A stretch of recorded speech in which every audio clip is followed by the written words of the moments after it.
Well, got it all softened up. Grind it, ground the tip off of it this morning. I'm gonna start forging this half round chisel. You know, a lot of people don't think about it, but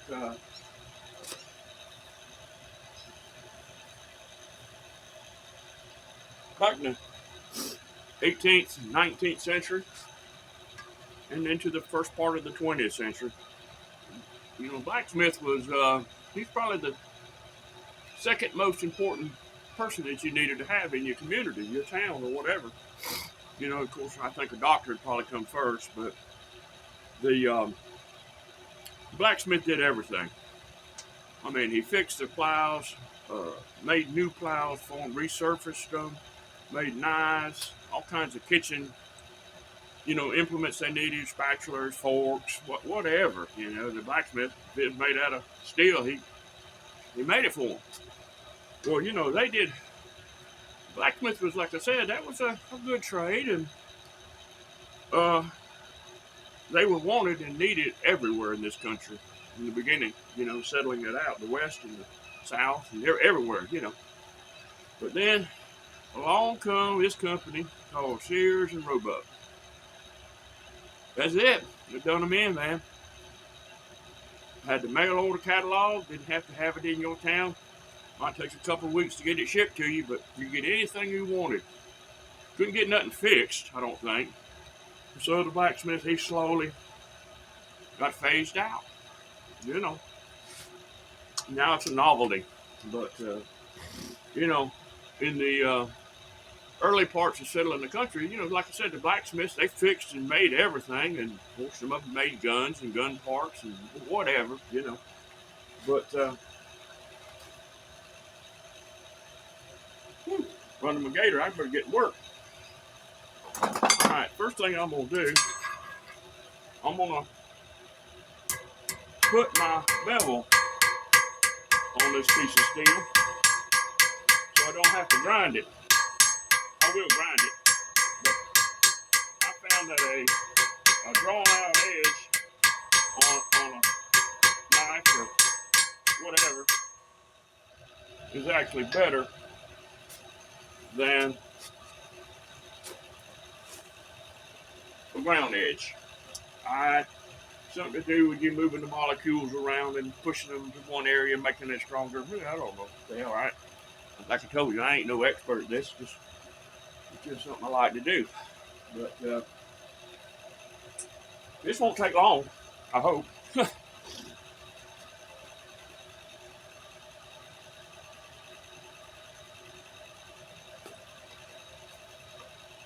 gonna have to be careful not to burn this steel because it is small. All right, let's see what happens here.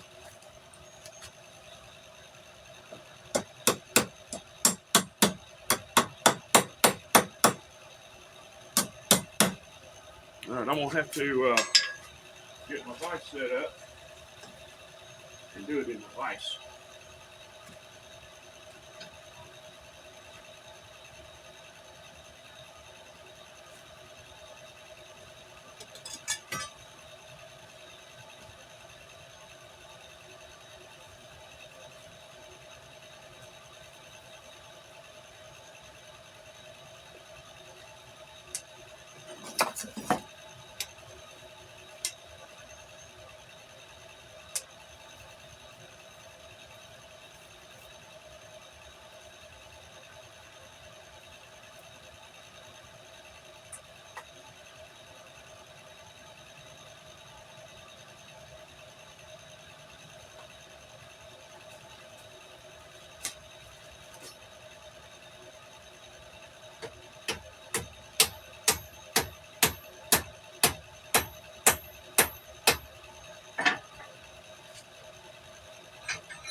Get the scoop started.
Shaking up pretty good. Getting smaller and smaller.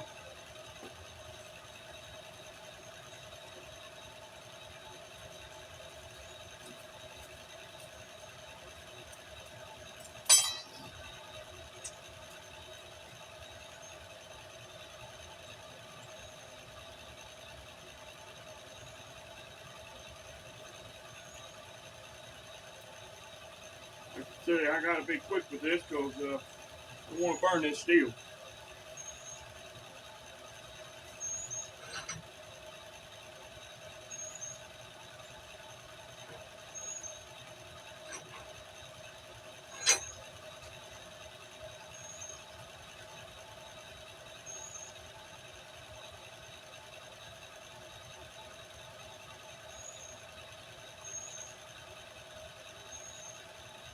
All right.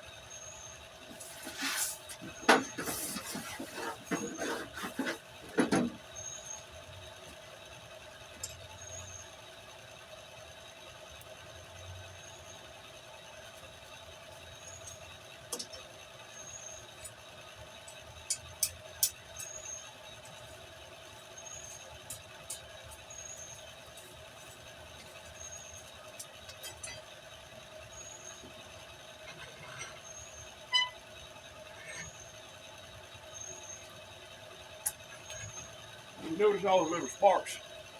I do a combination of coal and homemade charcoal. Charcoal is easy to light, so I start my fire out with the charcoal and add the coal to it. Just makes it easier to light it up. All right, what I'm trying to do, I'm gonna heat up the shank on it, put a little bend on it. I think it'll make it easier to, you know, drive it down that barrel channel.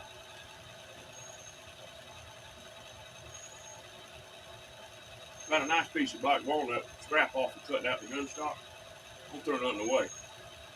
Got a nice piece of black walnut. Got it already ready to drill a hole in, and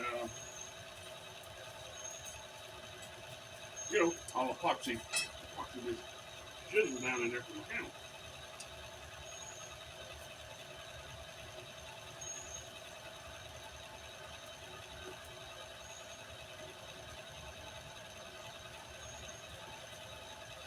You know what? I'm gonna use one of my bending jigs.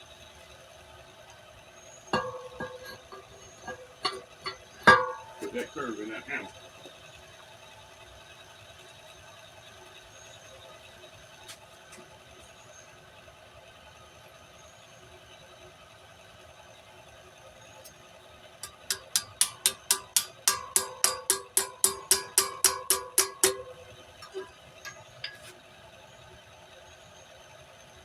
That ought to work. All right.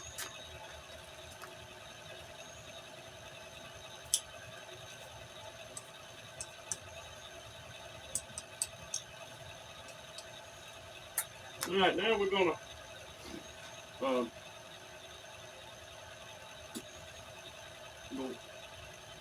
what the old saying goes, quench it in the fire. We're fixing to harden this again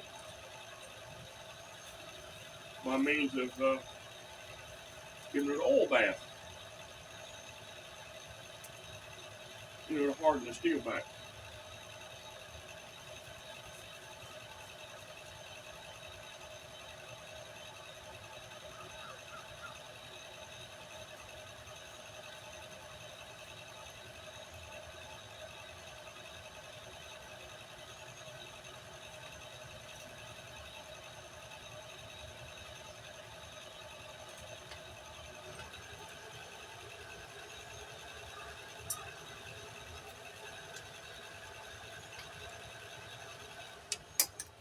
You'd think I'd get around putting a switch on there, wouldn't you? All right, here we go.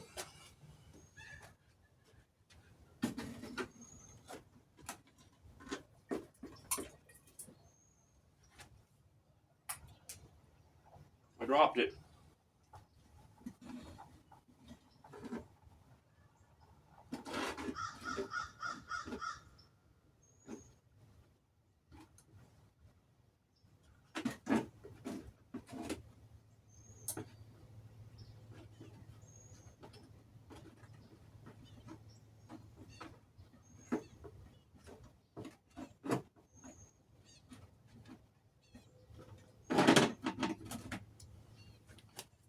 there we are.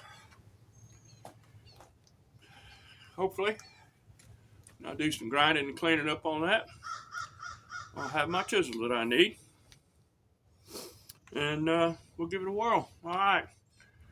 Next thing I'll do is I'll let the oil dry, clean it up good, and polish it up. And I'm gonna temper it. I'll make a video of that. All right, this is Florida Cracker Outdoors. Y'all subscribe. Keep watching.